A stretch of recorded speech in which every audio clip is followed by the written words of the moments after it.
It's a really a lively chat already, Stevie P. Everybody's still on the high, and you know what? There's no reason for waiting. Are we ready, sir? Yes, sir. Let's go. Let's go.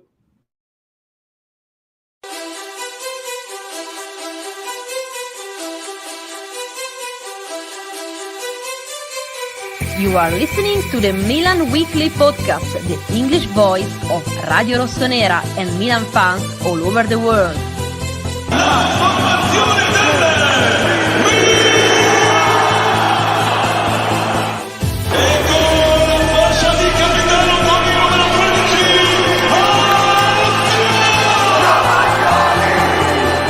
Rafael Leao produces a moment of utter magic. Che sì, ed è gol! Teo Hernandez al gol! Teo Hernandez, ancora lui, una meraviglia! Ibrahimovic! Zlatan Ibrahimovic, fuori classe assoluto!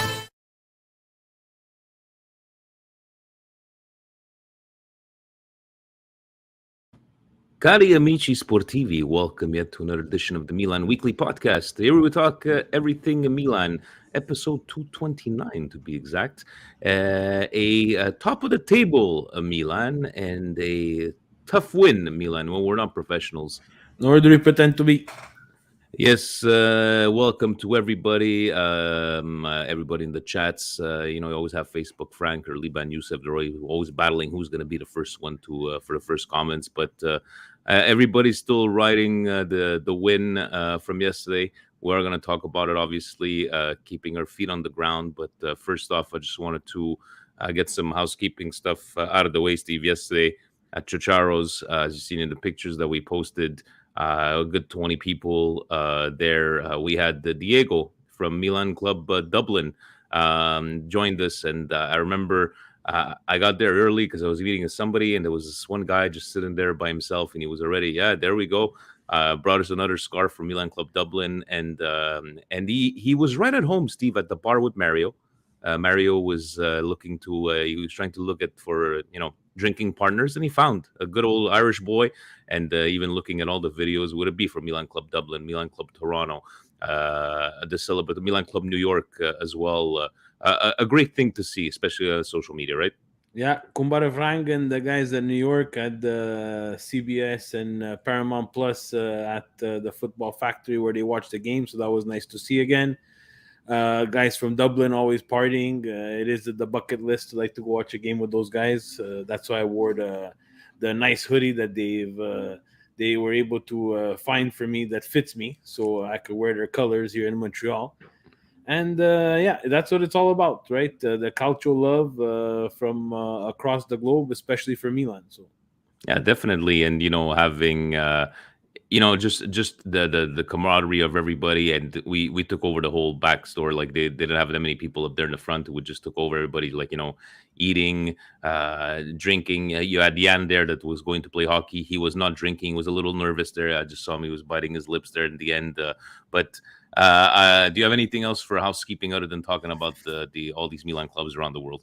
yeah, so housekeeping is again the FIFA tournament that's going to be going on to raise some funds for Fondazione Milan there. So Presidente's got his scheduler out, and he's trying to recruit some players. There's no limit on player per club this year. Milan Weekly Podcast and Milan Club Montreal will hold a little inner tournament, and we will sponsor both the winner and the runner-up, one for Milan Club Montreal and one for Milan Weekly Podcast. Guys, so get out your whatever controller you're playing with, PS4, PS5, I don't know what they're doing it on. It's a FIFA tournament. It's to raise funds. Go into your pocket. Give to Fondazione Milan, who I'm sure will provide these funds to a fantastic cause. And so that's the one of the housekeeping. The other one is, guys, don't forget to check out Tutto Uno with Marcello and Ale Jacoponi talking about that FIFA tournament. The videos in our YouTube channel. And also, guys, the local soccer show, last week we had Marco Masucci on, started his own business, talking local soccer about basically what's going on with the new licensing program here in Canada, coming down from. It's about a year now that it's on. This came from the Canadian Soccer Association to all the clubs and all the provinces. So very interesting. That's good too, and that's good for you guys too. Like wherever you are in the world, if you want me to talk local soccer with any clubs in your area, please reach out to me or Presidente, and we'll get them on the show. No Yeah, problem. no, definitely. And you know what? Even from a person like myself, I found listening to you and the other time, and thanks for taking the time because sometimes local soccer, we talk about how it's developed a lot more. Let's say in the United States, and now looking at Canada, the way the national team is going, and I think it's important, right? Especially locally. So thank you, Stevie P, for taking the time to doing from your busy schedule. So keep it up, you guys. It's always if you subscribe, like, right, you get those notifications. You see like the graphic that says there in the bottom. No, the other side, that other corner there. Subscribe, like, give us give him some views. Now we put the comments. Presidente told me put the comments for subscribers only, so we don't get spammed anymore. But Steve, when we get spammed, it means we're popular, right? So Yeah, not only that though, it's a good way for us to get some more subscribers to the channel, obviously. But we're trying it out. We're gonna see how it goes, and we'll make a we shall decision see. once we see. And yes, to Frank, Facebook, Frank Diego is down to 401. He will be joining Milan Club Toronto next week. So make sure you take good care of him. And that is it, Steve. Are we ready? Yes, sir. All right. So we begin as these beautiful graphics that Sunny makes us. I think there was no surprises here, Steve. Looking at the beginning starting lineup, we keep on saying here's your best. Always use your best players. We did have a group therapy session, before the game, and looking at Kessie starting there. I don't think I had no problem with it because again, Diaz hasn't been playing very well. Did you have any problems whatsoever? Oh, Arizona, look at that, right? Thank you, Mukhtar. Arizona, I think it's a Mukhtar, bit warmer. I will be there one day to play golf with you there, Mukhtar. But Steve, no issues here, especially the way the players have been playing, and we were expecting to see Kessie in that position. No, this is something that we've seen him do before. Formations are nice and pretty for the screen at the beginning of the game, but we all know that Frank Kessie is not playing. He's not playing trequartista there. He's go filtering down a little bit more towards the midfield to take over and successfully take over Napoli's midfield. Both. Fabian Ruiz, a great player for Napoli, was almost unexistent in yesterday's game. So it Yeah. was a good call by him, and I think this is right now Milan's best formation.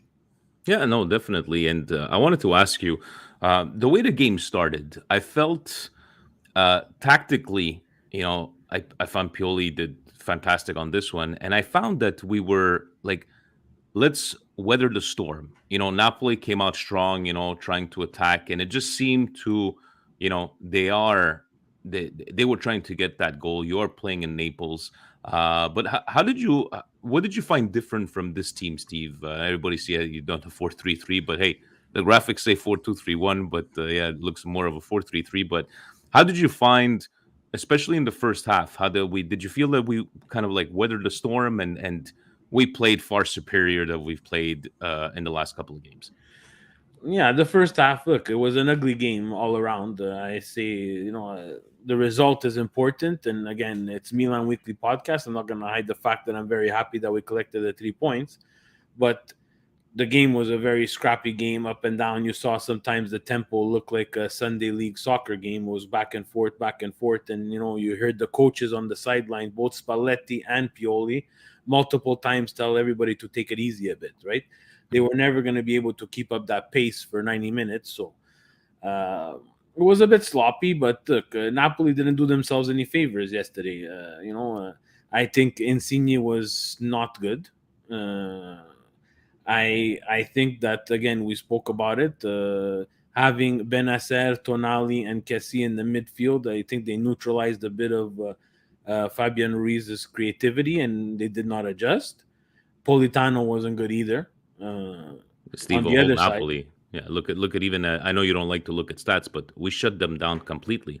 To think about, yes, we love Magic Mike, but was he really tested he during this was whole not game? tested. He was not tested, but we have to come to the fact that they have a real gem in their pocket. And yesterday, for me, was a little bit of a coming out party. He didn't score, but Oshiman is the real deal. Oshiman commanded two of both our center backs to completely be on him at all times. Yeah, And it was a kind of a tackle by committee.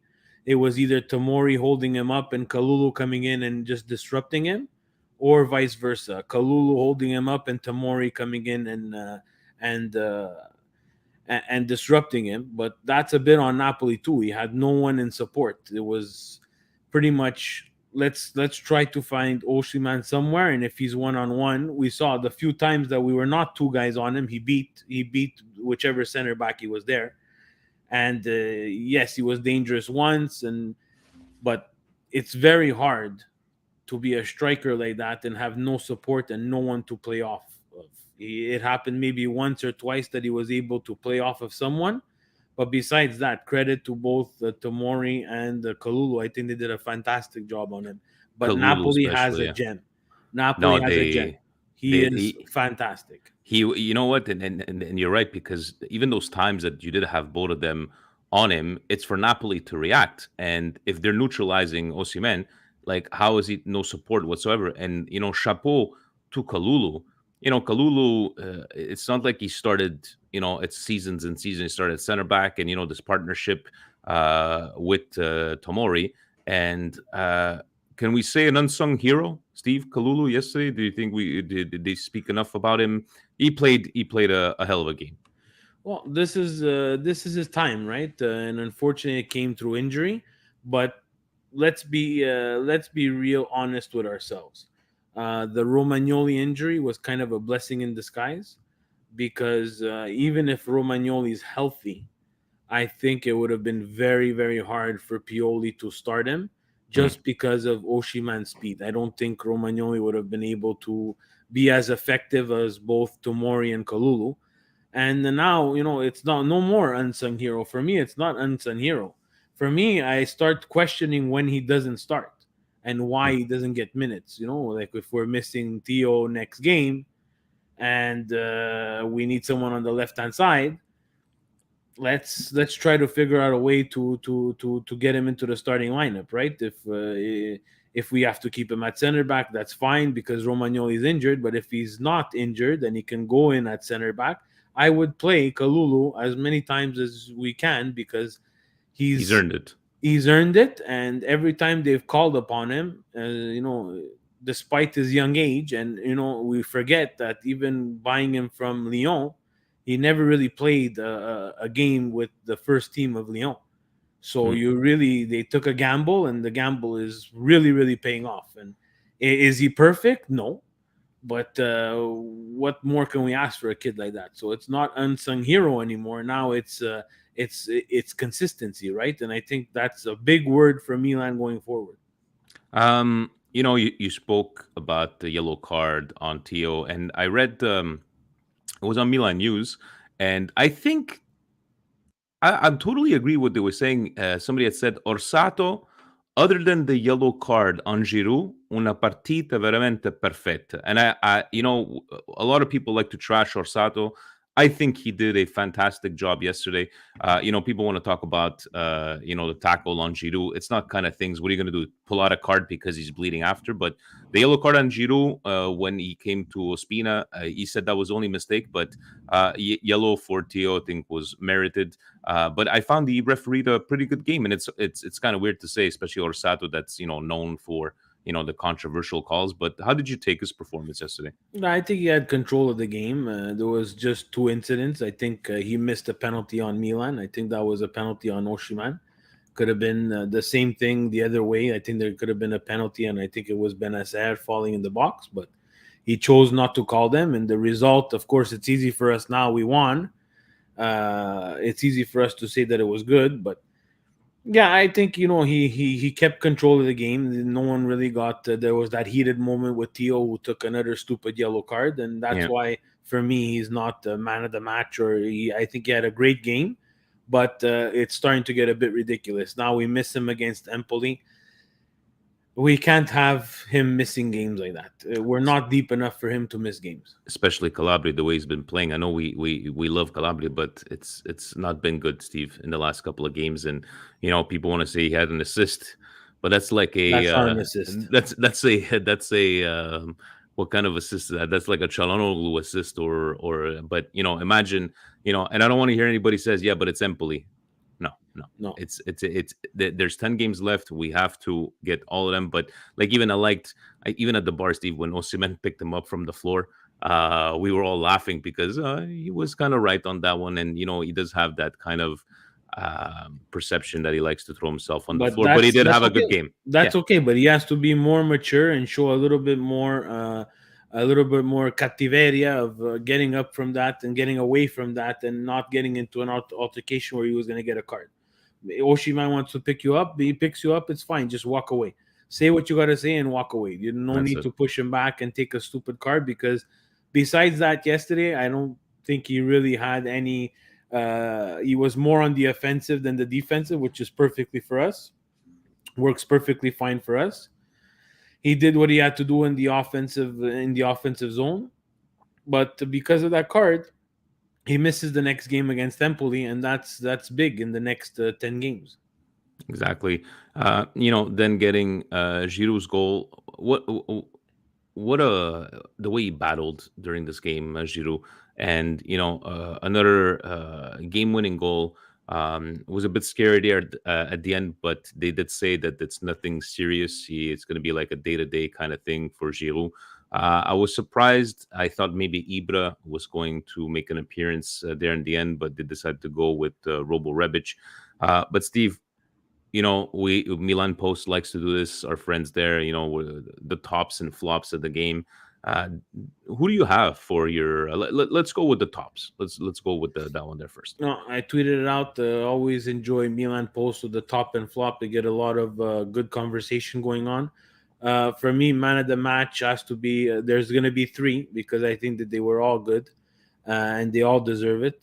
Tomori, Kalulu, and Benacer. All 3 of them can be the man of the match.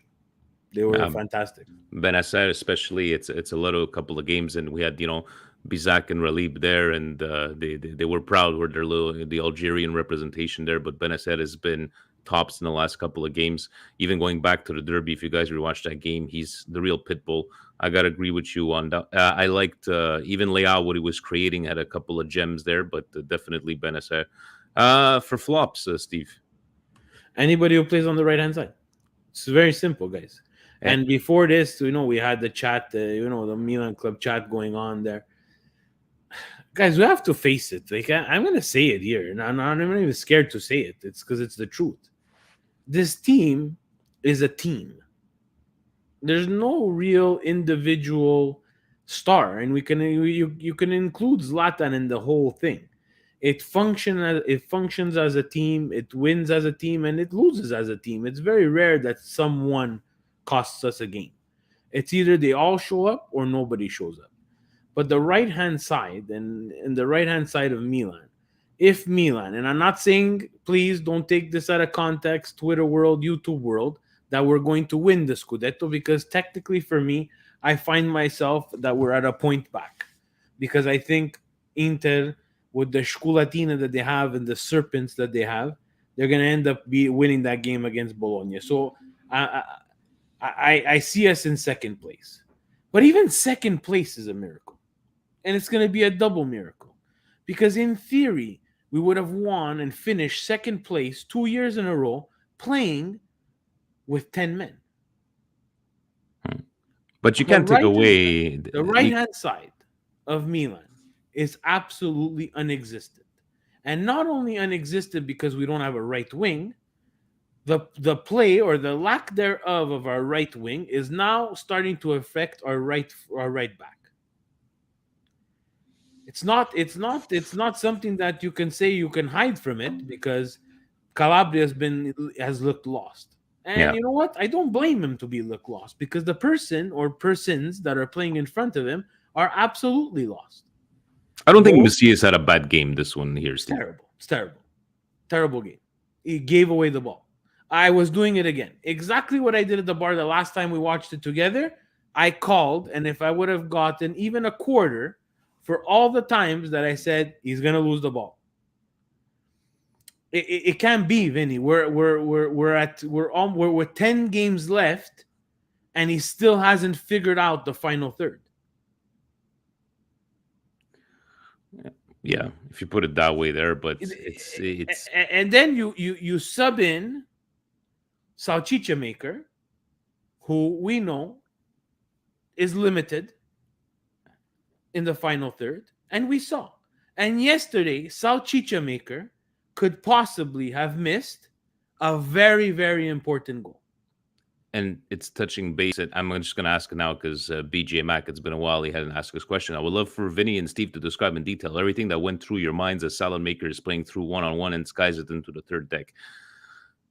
He owes me a couch. He owes me a couch. The frustration that we all felt, and guys, we're winning 1-0 at this point. And the only thing that was coming to my mind, Steve, is that, and Compadre Faz is saying, forget if it was 0-0.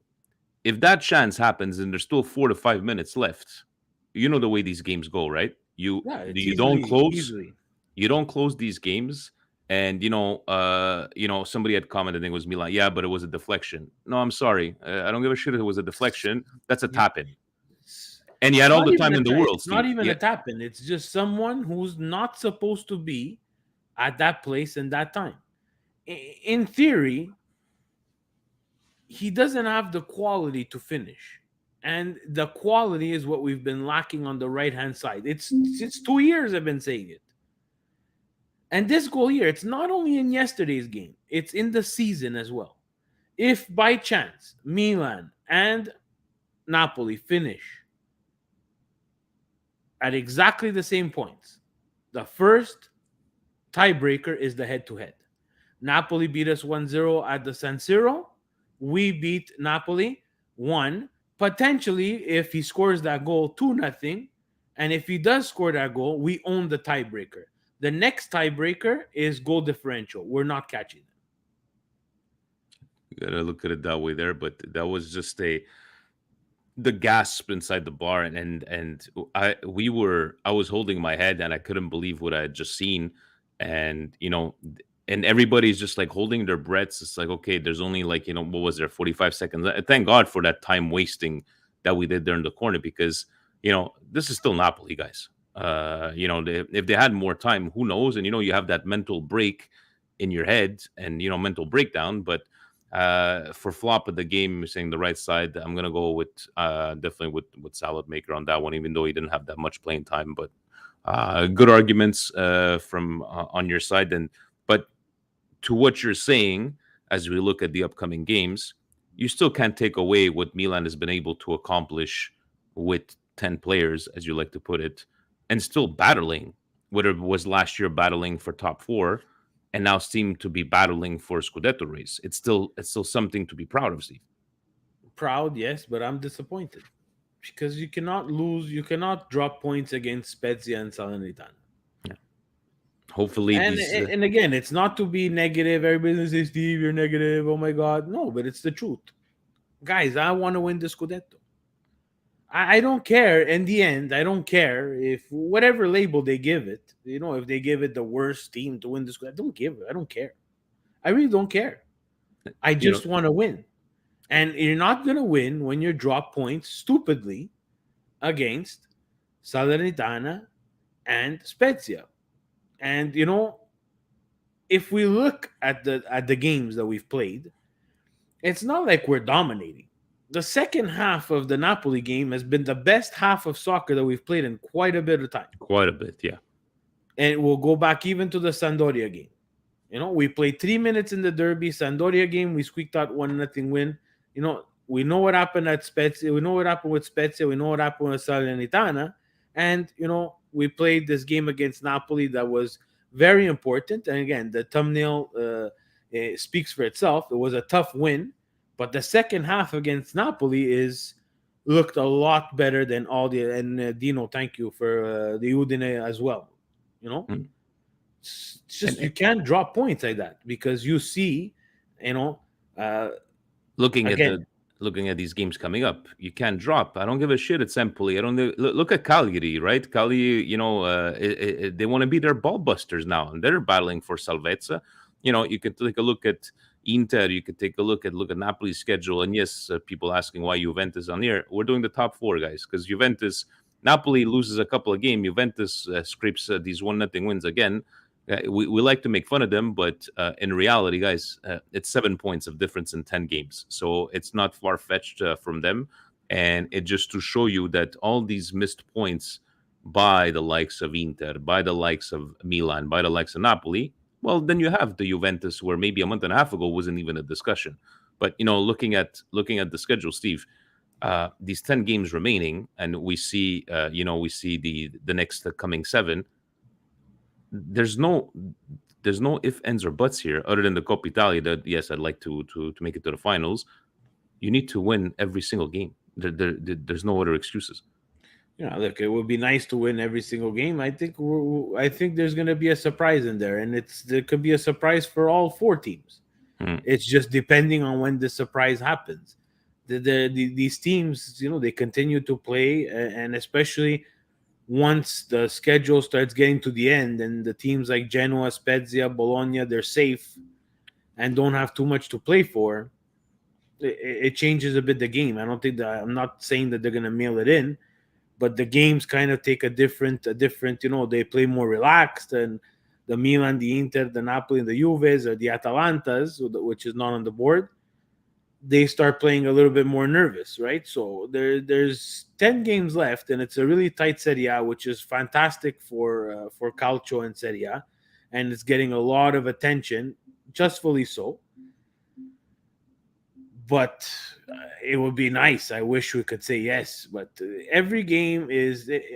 I wish also the fan base would understand and take just one game at a time. You can't scoreboard watch. Inter has a really tough game against Liverpool. I don't know how they're going to deal with that. Then they face a tough Torino that always plays hard. Fiorentina and Juve. See, that's really their window, right? There's mistakes that could be made there, and we are playing our Achilles heel, the mistakes, the middle table teams. So anything can happen. Did they announce, Steve, when they're going to take this Bologna game? I don't know when the Bologna game is. Guys, if ever anybody guys knows in the comments, let us know. I don't even think they announced, but yes, Steve, I think we've said it that it looks like Inter has the toughest challenges coming ahead. But if they beat the Torinos, the Fiorentinas, and the Juve, and then even Napoli, if Napoli do a couple of more hiccups, Juventus coming crawling back. That's only 4 points of difference. But somebody asked us on Twitter. We're going to get after this is the most exciting Serie A race. We're going to get to that a bit later. But did you want to add anything looking at the? If we look at the schedule that week where it's Inter, Juve, Napoli, Atalanta, and Milan, Bologna, that's going to be a critical week. Hopefully, I don't know which who's playing at what time, who's playing first. But guys, we need to win. That's it. And we don't want to hear easy games. It's only Empoli. It's only Cagliari. We've seen Serie A the way they've been. When you have the likes of Spezia's beating Juventus in the year, or would it be Empoli? We need to freaking win. So I think Kim from Patreon, I said, let's keep our heads down, right, and keep going. That's what's the most important there. Do you have anything else to add there, Stevie P? From the schedule, no. All right. I want us to stop the Inter double. I don't 2 Scudettos in a row. I want to stop that. And we could, the double, it could still be a dream. I'm just gonna leave it up there. Stevie P, it is time Liban Youssef likes the trumpets. Looking at this first graph, which games were you able to? I know that it started Friday with Inter Salernitana.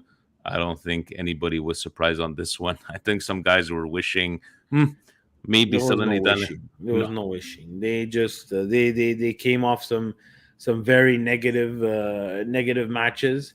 Tripleta by Lautaro Martinez that did some good for my Fantacalcio until Dom and his players and his team destroyed me again. So even with a tripleta, I can't win in the Fantacalcio. But that's the frustrating part, right? Like Inter at home against Salernitana, by halftime almost it was already done.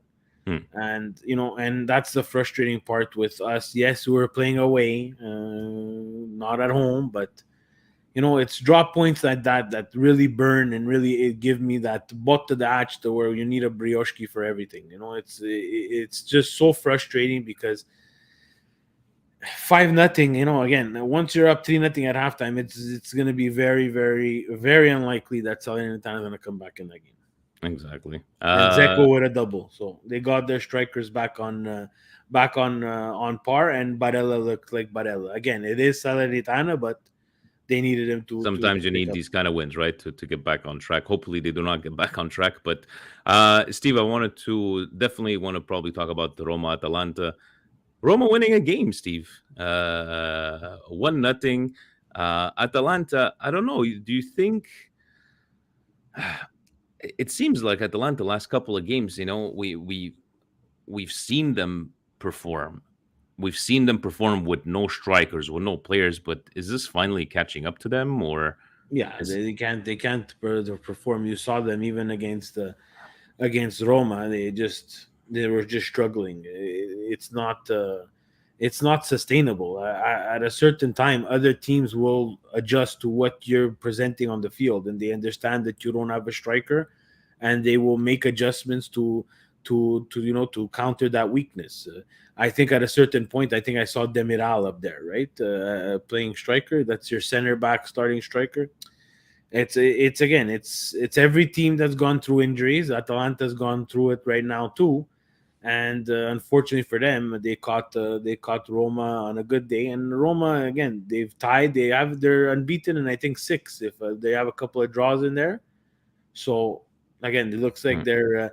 And it's funny, a great quote from Mourinho. He said, "You guys, you won 2 games, and I haven't been there, so I'm not coming back." and Demiral had to go post. Look at my leg and look at what happened. What did you want Tammy Abraham to do there? It's not like he did it purposely. Like you can tell when a player's like sidestepping, but I don't even know why he had to like look at my leg. And it's you guys lost. That is it. That is all. All the other games, Steve. I guess Lazio. No surprises here. They needed a win because they haven't been performing averagely the last couple of games. But I don't know if you were able to catch this one. I was not able to watch the Lazio game. No, I just saw some highlights there, but not more than that. Again, Cagliari's been tough, so good 3-0 win for them. Exactly. And so looking at the second screen, and yes, Liban Youssef, don't you worry. Let's go with the Juventus Spezia game. Did you listen to Allegri? I think he knows that people troll him for what he says. I think he's doing it purposely. What did he say? He goes, "Se deve soffrire." I can't ask for more from the guys. Aspetta recuperare De Sciglio. Not a pretty game. And I was watching the last 10 minutes at the bar, and I'm hearing the commentators, Juventus might be able to hold on to this lead. And I'm like, wow, how far we've come. They're talking about like Spezia's, top team, but they got it done, Steve. Would it be a 1-0 or whatever? They got it done, and Allegri ball so far seems to be working. Yeah, it's a bit of Allegri ball. It's a bit of they decided to spend the money when anybody else didn't. But the major factor is the Napoli, Inters, and Milan have given them this opportunity to stay within double digits. So yeah. So I don't know. It's nothing. The game wasn't spectacular, and I continue to say it. I don't care what all Juventini say, and I keep on sticking with my guns. They have another gem, which is Vlahovic. We cannot doubt that he's good. But look, in a game like this, and I think it's Jamie that's saying it in the chat, 0 shots. 0 shots. They still get the win. It's not him, but they squeak out a win. It's ugly. They don't care. And you know what? I'm Milan right now. I don't care. I don't care that we won 1-0 against Napoli. I think I just care that we won. And I won 3 points. So I'm not looking for a style of play right now with 10 games left. I'll take anything. Own goals. Score me 3 own goals and we beat Empoli. I'm fine with that. I don't care. There we go. Was it, I think, Colin in the group chat he had said when they played the Coppa Italia is like, did you guys hear the latest? Not only does Juve get players from Fiorentina, not even get goals because of that own goal. What a heartbreaker for Fiorentina in that one. And was it a 98th minute, 91st minute? Yeah, and it's always Quadrado, just always Quadrado. I don't know how he manages to always put these balls in, but anyways, other than this one, Sassuolo beating Venezia 4-1. I don't know if you're able to. This was the early that was game. a good game. I was flipping back and forth. Every Sunday I choose one game and I want to stick with it. For some reason, I chose Bologna Torino. That was bad. It didn't last very long once I was looking at my phone, and switched over to Sassuolo Venezia. I get it's Venezia, but Berardi, Scamacca, and Raspadori have a nice partnership there. It's going to be sad that they're going to be broken up. But you have to see their attitude, their body language. They want each other to score. Berardi is the spot kicker on that team. He takes all the penalty shots. Lefties are fantastic on spot kicks. And he gave up his spot kick to Scamacca to get him on the board, right? So that shows, again, a captain, a right wing that I would love on my team, a right wing that I would love on my team, a right wing that I would love on my team. Oh, just in case you guys didn't know. And and someone who has pedigree and who has integrity. And again, I don't know him personally, but I'm just saying, to do something like that for a young kid, to get him on the board, that shows a lot more than that. And last Fiorentina Verona 1-1 on that one. Fiorentina taking the league through Prontek, and then Verona just coming back. Fiorentina, I don't know, Steve. It just seems that they lost a bit of that, after Vlahovic left, that oomph, that fire. I don't know. They haven't impressed so much. I don't know if you were able to catch a bit of this one. Yeah, it was a little bit of a sleeper. Not the best game. Again, Fiorentina can't hold the lead. So, and Verona plays tough. They're missing Barak, and that hurts them a bit, but I think it's Campari and Simeone up front. Look, these are tough teams, man. They're well coached. I think Italiano at Fiorentina, for all the drama that he's gone through, losing his best player, and again, keeping them in the top 10. Verona, we see them, the Ruric times, and now continuing on and still staying in the top 10. It's a testament to that they continue to play hard. And finally, the tables here, as we see, Steve, it always freaks me out when I see Lazio at 46 points and Roma at 47. And I don't know what it is. What do they call the Mandela effect, where it's like, I find that Roma's had a far worse season than Lazio, and there we are. Points, points do matter. But looking at the top 4, Juventus sneaking in, Atalanta, is that battle lost for Atalanta? I don't think it's lost yet. Still a game in hand, right? I think they still have a game in hand. So then, in theory, if they would win that game, they would be 3 points back. I think the teams above them are a little bit more comfortable. There's 7 from the top 4, and there's 13 from the 5th place to 1st. You understand? So, look, Atalanta has proven in the past, again, the same way we say with the top 4 teams what they're going to do the last 10 games. We don't know what they're going to do with their last 10 games. Again, don't count out the Romas of creeping up as well and trying to get that Europa League spot. It's going to be interesting. There's a lot of little battles going on. The battle for Salvezza, right now it's Salernitana, Genoa, and Venezia. I don't think there's a lot of people surprised besides me that Cagliari is with Walter Mazzari out of the relegation zone. just that is a miracle in itself.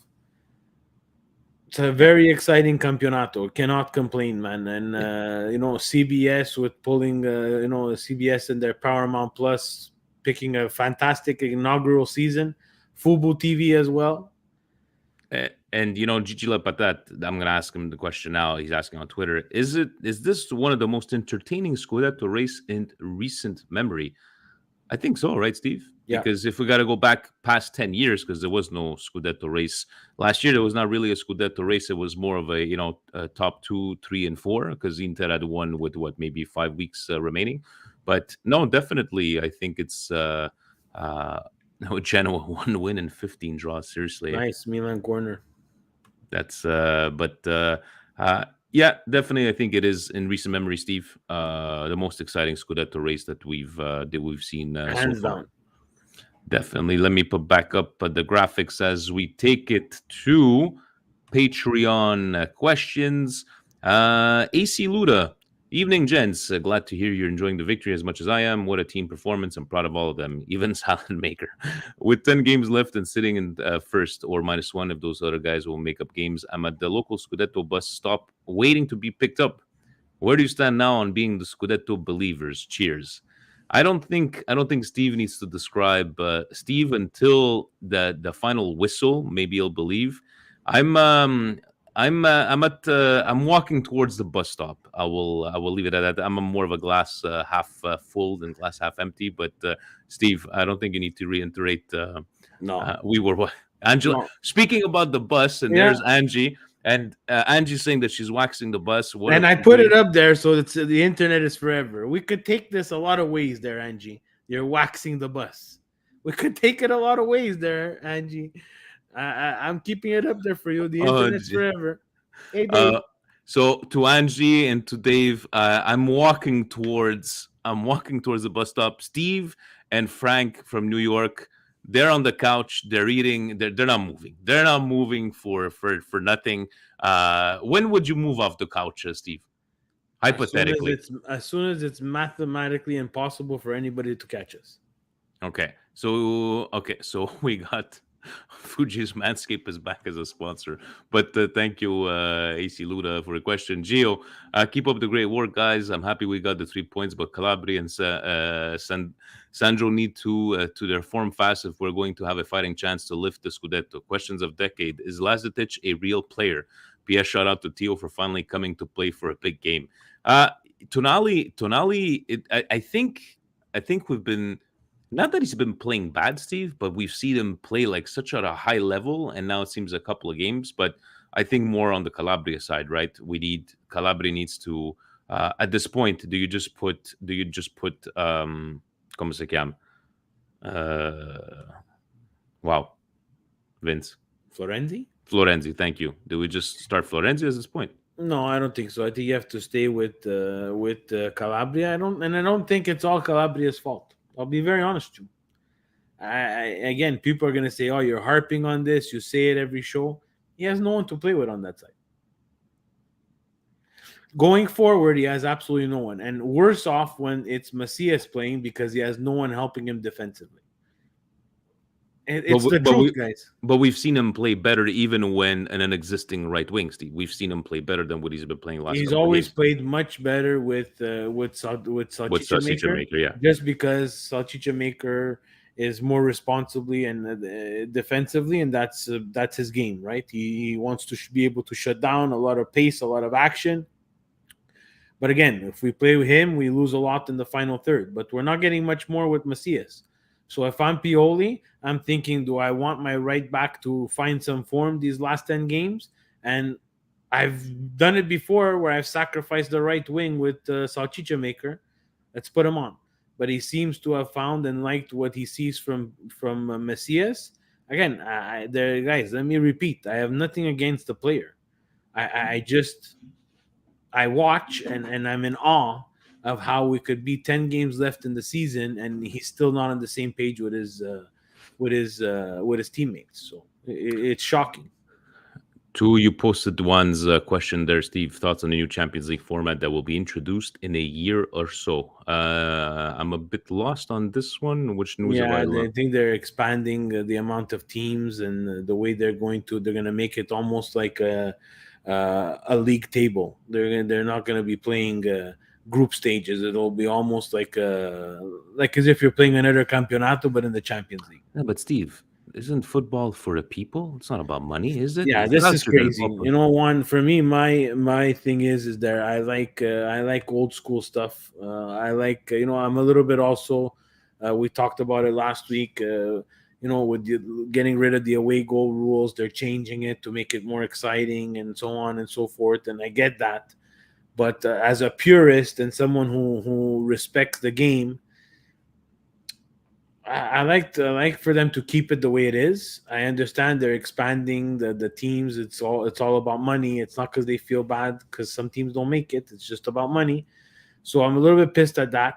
Playing this Campeonato style Champions League, whatever.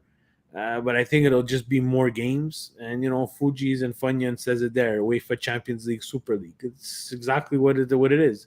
The people are not stupid, and at a certain point, the clubs will get fed up. And I don't even think it's the clubs. Let me correct myself. It's not the clubs. The players will get fed up because they're just playing too much soccer. It takes away from the speciality of the Champions League, right? It's like if the Super Bowl. It's like if the not the Super Bowl, but if it's like Major League Baseball, they keep on saying like you should change, but it's only out of all these teams, only 8. That's a bad comparison because Major League Baseball needs to change. They're stuck in the Stone Age and they're going to strike again and they're going to ruin their sport again. You were saying it right. It's like if the Super Bowl would change from a 1-game to a 3-game series. I'm not saying 7-game series just because you can't play football. Andata ritorno, they do the andata ritorno. They do like a best out of 3. It would take away from what the Super Bowl is. Each team says we'll play 10 games, I believe. Yeah, see, so football is for the people, guys. It's for the people. It's a lot of games. It's a lot of games. Fabio saying, good day, boys. Or Milan is back in first. We can be happy for one more week. I honestly thought we played better than Napoli most of the game, and their only chances came after we took the lead. Do Kalulu and Tomori deserve to be our back pair for the rest of the season? They were phenomenal yesterday. Also, to mention Gio's question above me, no, Lazetic is not a real person. He was only made up to give the fans the illusion that we had signed someone during the Mercato. All the best. Sorry, Gio. Yeah, we forgot. Steve, have you? I don't even read anything about Lazetic. Is he injured? Again, you see, this is the thing that that frustrates me. Oh, yes. Happy birthday, Fabio. Happy birthday. Happy birthday to Fabio. It's a miracle. What's going on here at Milan is a miracle. And again, it's Milan Weekly Podcast, and I'm not going to shy away from it. But do you understand how thin we are? We're so thin, and we decided to gamble on a young striker. I'm okay with that. But in the context of it, it's absolute craziness. Because an inch deeper, that cut for Giroud, and we lose Giroud for a couple of weeks. You got to put in Rebic, who looks a shell of himself. And I'm a Rebic fan. I find he's completely lost. You put him as a striker he's lost. As a left wing, he's lost. Again, I'm still on the bandwagon. If I would try him on right wing, he's better than all the other ones in terms of talent, but not what he's showing. Because Rebic coming on against Naples, his body language was completely all wrong. I shot on Leao for the time that he's been here when his body language was terrible. Rebic coming on against Napoli to take Giroud's place, who played with that 2-inch gash in his foot for X amount of minutes. And then for him to come on there fresh and walk around, for me, my flop of the match was, again, I said I was going to take it for the rest of the year, anybody who plays on the right side. But I am the most disappointed. It's not even flop. I'm the most disappointed at Rebic and his display yesterday. It was terrible. Yeah. not a very good. And Frank brings up a good point too. Yeah, we have these Colombos at Spal, and you bring in the guys unfit, but in the end, it's But scary when you Colombo say, wouldn't well, help us either. Colombo, everybody was going crazy. Everybody was, oh my God, they were having orgasms on Colombo. He was scoring goals with Spal, and he hasn't scored, I think, since November. So it's not; these are not the solutions, guys. Like we get really, tied up with our players that are on loan, and we check in once in a while. These are not the moves that Milan wants to or needs to make if they want to take that next step. Because we saw against Salernitana, against Udine, guys, these are games that someone that you can bring in with some quality off the bench, especially at the striker position, to play with or in place of Giroud right now, that's not named Zlatan, would have been very beneficial for us. And now, this modern day miracle with Milan sitting at 60 points, 1A, 1B at the top of the table, is a modern day miracle. Presidente loves to say Moneyball. This is not Moneyball. This is miracle ball, guys. It's an absolute miracle. Still proud of my team. You were saying, do they deserve to be? The pairing? Like, do you put Romagnoli on the bench the way Kalulu and Tomori have been playing? You have to keep the hottest pair. The hottest pair right now is Kalulu and Tomori until someone changes my mind. Derek says Vinny, Steve, and Jan is going to join us next week. He still sent us the busted tweets, guys. Don't worry. If you look outside at 9:16 Eastern time, you'll see the equivalent of a meteor coming back to Earth. Only at Salad Makers bunch. He pulled up there. He punched up there. He says, "Is it just me, or do we need to lock up Kalulu in the near future? To me, he's definitely starting central defender." Thoughts? And I know we have a couple of Twitter questions mentioning on the Kalulu, but the way he's been playing. Yeah, no, Kalulu, definitely a guy that you need to lock up, right, Steve?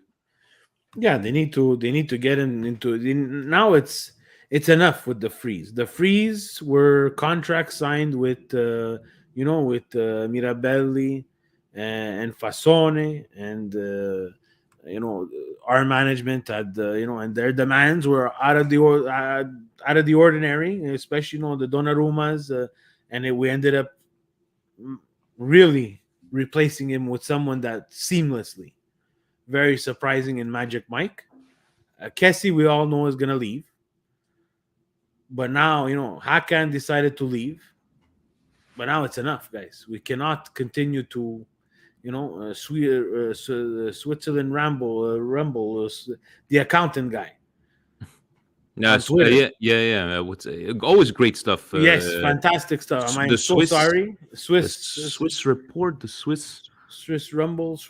Anyways, always, we tweeted it out. He does fantastic articles on the financials of soccer. The Milan one is crazy. We make no money from selling our players because we always end up losing them for free. So let's not make that mistake with Kalulu, and get him extended on a decent salary that's digestible. And if someone comes knocking and they need to purchase, at least we're going to make something from him. We're not going to lose him for free. Definite. Can I ask you something, Steve? I wanted to get your thoughts on. This is always like rumors, right? If, for instance, we find out in the summer that Kessie signed, because Barcelona like 6.5, the exact same offer that we offered him. How would you take that? Would you take it as I don't care? You don't care? No, I really don't care. So he would go sign for Barcelona for the exact same salary that we offered him. It's not really the exact same salary. There's bonuses in there. There's bonuses for his agent that we don't want to pay, and we shouldn't have to pay. It's the system that's stupid. It's not him. Okay. Now I was going to talk about more like, the would it be another sign that loyalty nowadays doesn't exist? It doesn't, but it doesn't exist. We keep on repeating the same thing all over again. It's like people are shocked. Do you understand? Wasn't it 2 weeks ago that everybody didn't want him to play anymore? Didn't want Kessie to play anymore? we were always, he's a professional. We need the best players. But yeah, a lot of people, even me, I was sometimes speak with my heart, right? But no, I was just I had just seen that, and I know I'm no financial guru, but I was just surprised to go. But why would he go for the exact same salary if it's all about the money? But yeah, all these what you may call it, bonuses Whatever and bonuses they have and they don't talk about. I'm pretty sure it's a bit more, and it's to Barcelona's famous with their how to get around financial fair play stuff. So I wouldn't be surprised that it would be more than that. And especially with La Liga, they have that rule that you can't be at over 70 or 70-something% of your salaries. It can't be more than what you make, so on and so forth. Did you That's see? stupid bullshit. Did you see Laporte when they asked him? He says about Haaland. He's like, if I talk about him, the price is going to increase just by talking about him. And I was laughing, but I'm like, yeah, that's about right. As soon as you start talking about a player, They will, but if they get Haaland, then the whole system is completely flawed. There's no way that they went from 1 year where they couldn't even sign players, or they had to get rid of players before signing new players, to the next year making enough money to be able to afford someone at that magnitude. It's 100+ million guaranteed. I would be shocked if it's not more than 100 million that he sold for. So how does that happen? I don't know. Again, the transfer is stuff. I love it, but I hate it at the same time. And just like, like the news came out this week that we didn't respect financial fair play. And I know, guys, it's very easy to jump to, like, I don't understand, the Juve did this and look, we are not fucking financial gurus. But then when you hear stuff like, let's say if Barcelona would have to sign these players, now it's like, okay, what kind of fucking financial geniuses do you have back there, And but yes, the Swiss guys, if anybody gets there, because they really explain it. The Barcelona one, I remember you had retweeted it, was a fantastic thread and just really explaining. PSG one, Milan was what an eye opener. It was really scary to look at all those numbers there. But Swiss something, guys. On Twitter at Concord_IT, would you spend 30 million on Botman given that our budget is 100 million next summer, and considering Kalulu recent performance and Kajar's recovery this summer, or would you save it on more expensive winger and a trequartista? You can never go wrong with central defenders, right, Steve? And I think we went through a certain point where injuries and we had played Calabria at one point, I think, as the center back, and okay, so Kalulu, okay, it came out that it seems that a lot of these gambles that we've taken are actually paying off, but I would still go get a guy like Botman. Would you? Yeah, look, at center back, you need to find a partnership. That's going to be something somewhat sustainable for a couple of years, look, Kajar, we love him, and they love him or hate him. He's very old, and Swiss Ramble. Yeah, thank you, Phil. And he's coming on. He's going to be coming off a very delicate injury, and he's what, 35? Yeah, so you need to find someone solid there, and I like what's happening with Tomori and Kalulu, but these are two. There's only two. So if something were to happen to them, it would fall on Gabbia, which I'm not a big fan of. And everybody, I don't hide the fact that he's been playing a bit better. But you see that, we'd rather trust a 21-year-old than Gabbia, who's been here for quite some time. So it speaks a little bit about what they think about Gabbia. So look, and yeah, go ahead. You need to address the center back, especially if Romagnoli leaves. Other than the right wing. Same question coming in from at World's Hope, and from did you see Steve? Because I'm sure he sent it to you too. Same question from Facebook. Frank, he's a special CBC correspondent, right? He was on TV there with the Milan gear at Toronto, with his daughter. With his daughter, very nice. He asks from a Rudy Galetti tweet, according to L'Equipe, FIFA will set up a transfer window to allow foreign players from Ukraine and Russia to sign with another club. Some of the most interesting players are Malcolm, Tete, Pedrino, Claudinho, David Neres, Barrios, and I'm not even going to attempt to name that one. He's saying, do you think Milan should make an attempt for either David Neres or Malcolm to fill in the void at right wing if they suppose emergency transfer window happens? And to Twitter, same questions, right? To at World's Hope, now that they might open up the transfer window for players with broken contracts in the Russian Premier League, is there anyone we should try and snatch up? Steve, what's your opinion on Il Gallo since we apparently already signed them? But I think maybe people forgot we have no money. If we didn't spend in this winter mercato, and I don't even know how this would work. But that would be a bit different there, right? At the winter mercato there, it's how you amortize that salary for the rest of the season and going forward. I don't even know how they would do it with 10 games left. It wouldn't be that big of a price tag. But you have to understand, guys, it's already the winter mercato is hard. To get someone in, integrate, and get him on the same page as the team.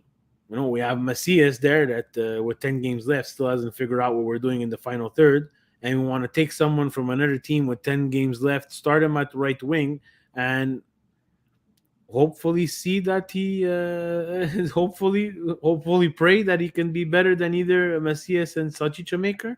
I think our window to get the right wing was in the winter mercato. And if not, it's in the summer, but it has to be addressed. It would be very... I don't know enough about them to say, that there's really someone that I would take a risk on right now. Not with 10 games. Especially not with 10 games. Yeah, I agree with that.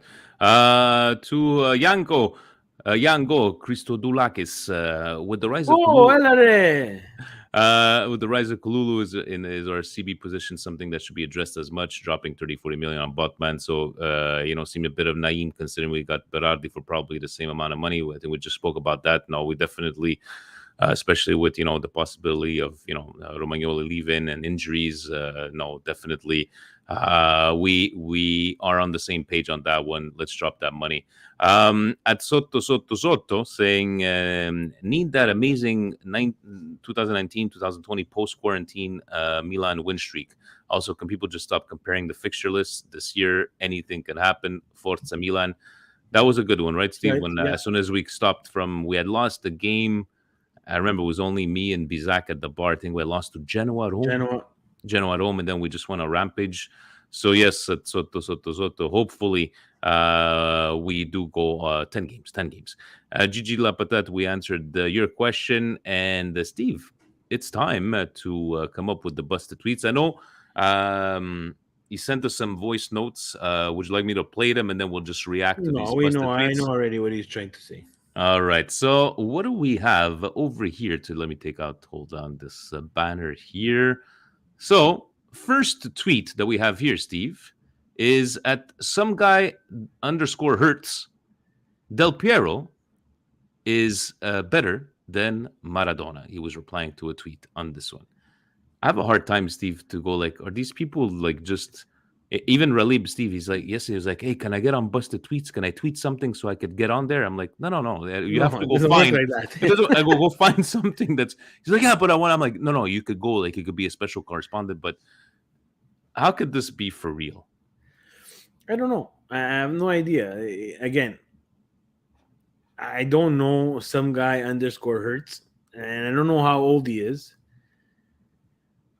And I would say, you know what, try to give him the benefit of the doubt and say, you know what, he saw Del Piero play and he never saw Maradona play. But man, there's so many things and highlights and stories and from players with tremendous pedigree and saying how great and tough it was to play against Maradona. And he did it winning a World Cup, and he did it with one foot and how he got butchered. Guys, it's not because I'm an anti-Juve guy, but I'm not a Del Piero fan at all. He cost us a Euro. He was the pretty boy of Juventus. Juventus was all Baggio, and then Del Piero came, and Baggio took the door, and Del Piero took his place. And I'm a Baggio fan. If you tell me Baggio and Del Piero, I am Baggio 100%. And now if you tell me Maradona, Del Piero, I'm Maradona 2000%. This is not even comparable. We don't know. They become busted tweets because we see them. We pray for them that they are joking. And once the winner gets called out and they say, hey, we were joking, we feel a lot better for that person. But if he's not joking, some of his friends need to step in. There You has to be an intervention at a certain point. you reminded me, Steve. Del Piero. You just brought me back some memories. Is that people seem to only remember 2006, but before that, I remember 2000. Everybody was happy for him because he was always not a failure, but he was always disappointing in La Oh, Nazionale. it's Del Piero. disappointing. You can say failure and you're not wrong. I don't think he ever did anything really well before 2006 with La Nacional. Next busted tweet, what do we have here? La Gazzetta dello Sport. Szczesny decisivo per il corto muso di Allegri. Importa la Juve a un altro Vlahovic. So let's translate for our non-Italian friends. This is La Gazzetta dello Sport saying that Szczesny was decisive in front of goals, and Juve have another Vlahovic, but this time in front of the goal. Is this clickbait? Is somebody like which editor and just like, yes, go ahead and run with that story there. Go ahead, and this is good content. This is the sad part about social media, and it affects a newspaper that I love. And growing up, you were only able to get it at selected corner stores or depaners, like we like to call them here. And it was A like, day late. wow, yeah, a day late. And you were like, wow, I can't believe I got it. Run home and look at all the pages, the pink paper, so impressive. My mother screaming at me on why I spent $1.25 on this pink paper, not understanding. But then to see articles like this, like Szczesny. This is what we're talking about, guys. The pink papers. Memories. Go ahead. Szczesny comparing him to another Vlahovic. Like, I'm pretty sure if we've had the time and we would prepare for stuff like this, we would go and we would, because Gazzetta dello Sport is obviously scared of writing anything negative about Juventus because God forbid that happens. I'm pretty sure there's a ton of games where Juventini and Gazzetta dello Sport were itching to write that Szczesny cost in the game. I see Szczesny, Jamie saying he's overrated. I think he's a good keeper. I don't think he's a bad keeper. No. I think that, Bonucci and Chiellini at their prime kind of helped them a bit the last couple of years when he took over from Buffon. But I don't find he's a bad player. Does he have his paparas? Yes. But to compare him to, what Vlahovic has done for Juve after coming from Fiorentina, this is just, again, it's just clickbait, and it's a busted calcio tweet from Gazzetta dello Sport. For anybody who thinks that we're not going to go after the big guys and their stupidity, well, here's your proof. We busted Milan last week, right? Exactly. So, yeah. Number 3, at Paul Rafi, Manuel Locatelli has been one of the most underrated players in the world this season. He has been Juventus' most consistent player and has completely transformed the team. He needs to be appreciated more by everyone. The best center mid in Serie A. Which Juventus is he watching, or which Locatelli is he watching? This guy. He's stuck in the Locatelli in the Euro for the couple of games that he had. Really, I think he had a good Euro tournament. Mm-hmm. I know that should have continued into the Serie A, And it hasn't. and it hasn't. But at Juve, I think they have him playing in the wrong position, and I think that has screwed him up a bit. And again, like at Milan, and the Juve jersey does weight, and it waits especially when you don't win, and that builds tremendous pressure on someone like that. And see in the background he has all the ratings and these statistical things, and this is all bullshit, Vince. It's again, Jan in one of his messages, he's 100% right. I don't think Locatelli makes it into the top 10 best midfielders in Serie A right now. No, right now, no, not the way he's been, not the way he's been playing. So, busted at my screen is very slow. Paul Yal or Ralphie, we'll go with Ralphie. Next one, what do we have? Jan sends us over. Che cos'è questo? So this is our friend Demiral that had to show right? That look at the injury on my leg. Look what happened to me, right? What's happening, Sergio? And I watched this game, Steve, and I remember there was nothing, and I just mentioned before, there was nothing that he could have done. And you know, you can tell when a player like takes a little sidestep, and look, it was a tackle, he went in. But what was the point?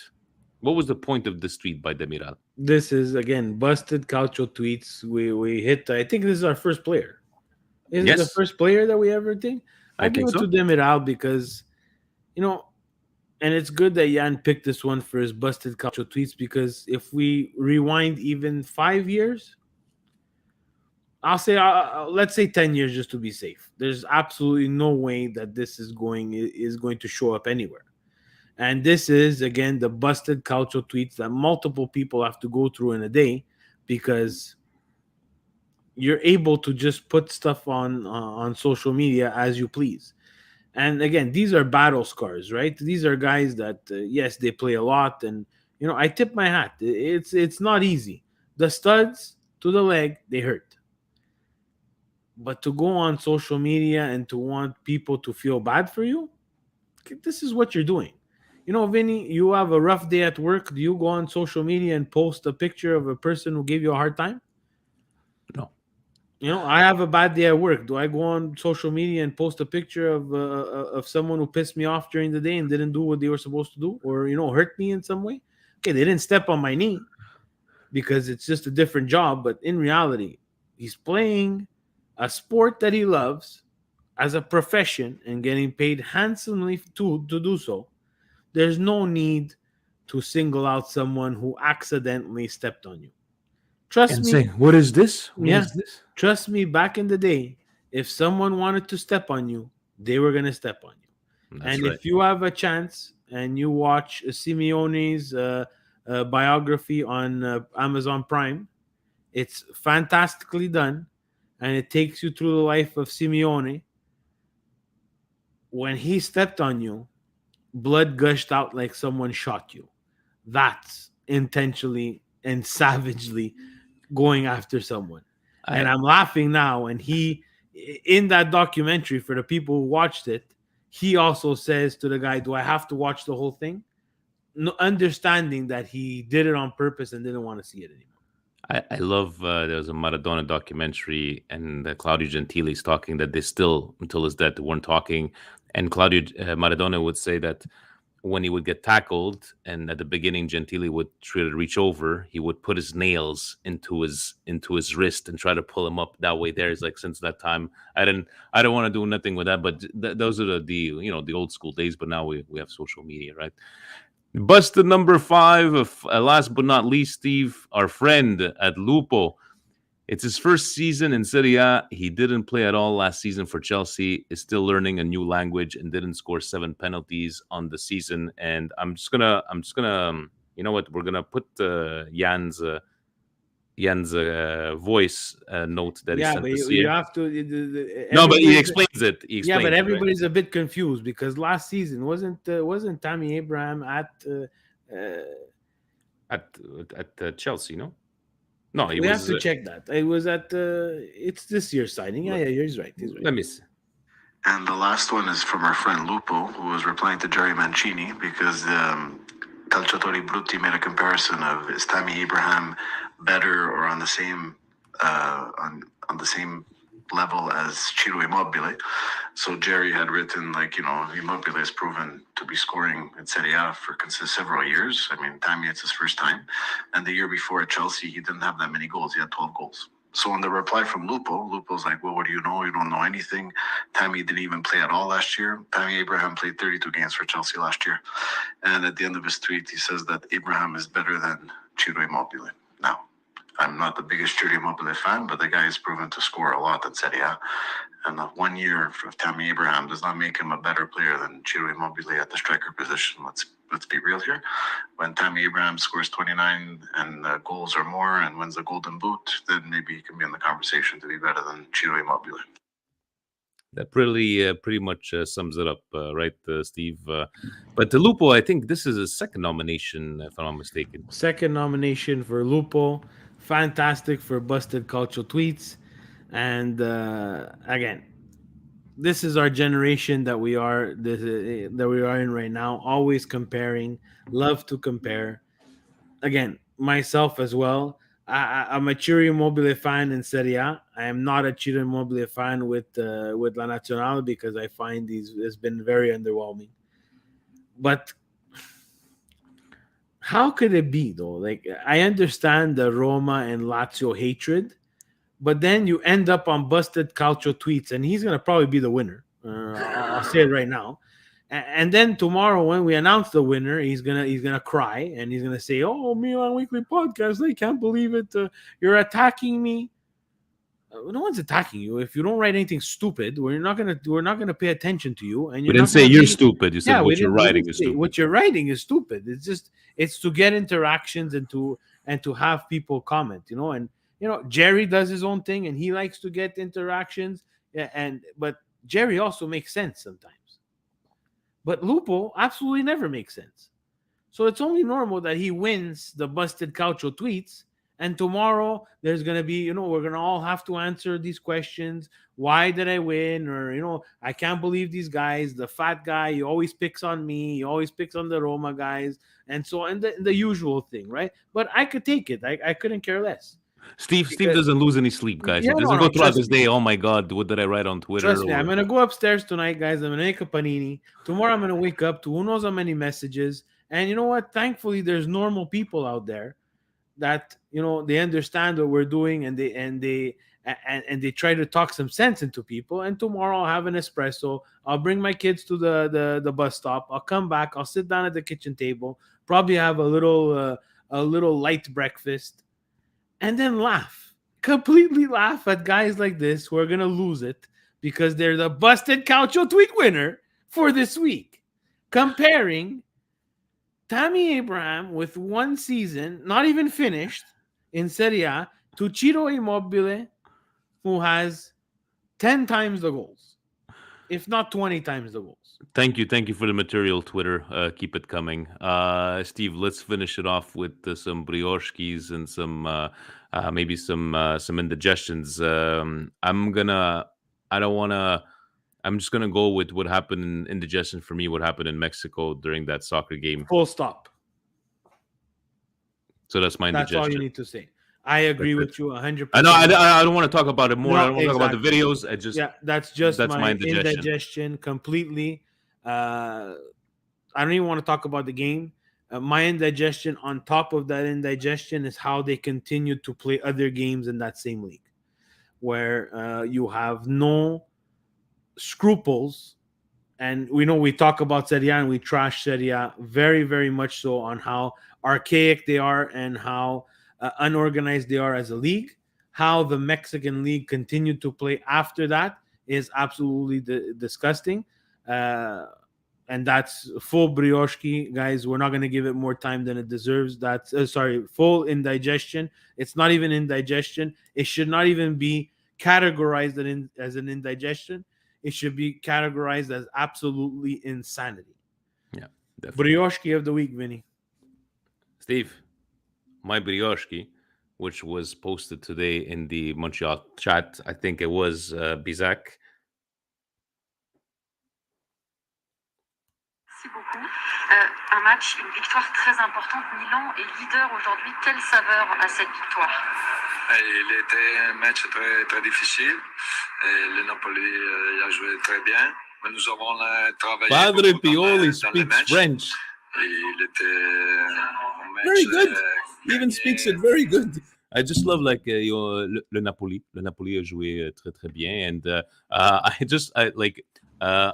yes, other than the joy of being with the guys and a big crowd and us coming with a 1-0 win, but that really brought me some joy. A nice brioche for me, seeing Pioli there speaking in French, and the person actually thanking because they were from I think I don't remember which country, but that was great to see Padre Pioli. Fans like, oh oui. So he speaks le français, Monsieur Pioli. Merci beaucoup. Maybe we should get him on, Steve. Yeah, that would be great. We could talk to me Italian and French. My brioche of the week, I'm going to give it to Olivier Giroud. I'm going to give it to him because this man has won a ton of stuff. a ton of stuff. English Premier League, Champions League, World Cup, Cup Winner Cup. Someone else getting a gash like that mails it in. And not only mails it in, asks for a change immediately, especially at his age and what he's accomplished. And for him to get taped up, hobble around for a couple of minutes. I was scared because you didn't see, yeah. Go into halftime, come back out, and score the savviest of savvy goals that we saw this year. Jamie, you hit it again. You hit the hammer on the nail. A true professional. Because that was a savvy striker move from someone who knows how to play that poacher 9 position. Offside, coming back onside, and just sticking out a foot, knowing that he wants to deflect it in the net. Off a busted play. Well, let's face it. There's no world-class assist on that play. It was a busted play. But again, showing the professionalism and how much he's integrated to this team, to what Pioli wants to do, to what the guys want to do, and still have a drive after winning tons of stuff to try to get Milan to that Scudetto winning season. Guys, that's a feel-good moment, man. I was like, wow, this guy is really a true professional. And Marco IFTV, keep up the good work, buddy. Yes, sir. Yeah. Keep up the good work, buddy. No matter what people might say, you're always gonna get some hate, you're gonna get some love, but dude, I don't think of you as a journalist. I just think of you as, good for you that you started from the bottom. Now you're here, so keep up the good work, and don't mind some comments from some people. Look at us. We've lost viewers, we've lost subscribers. We don't care, right? So keep up the good work there. Absolutely no care. Keep up the good work. Congratulations. If you see this, have an espresso and a cornetto for me, and go on to the next stadium and live your life the way you want to live it, and keep on living the dream, buddy.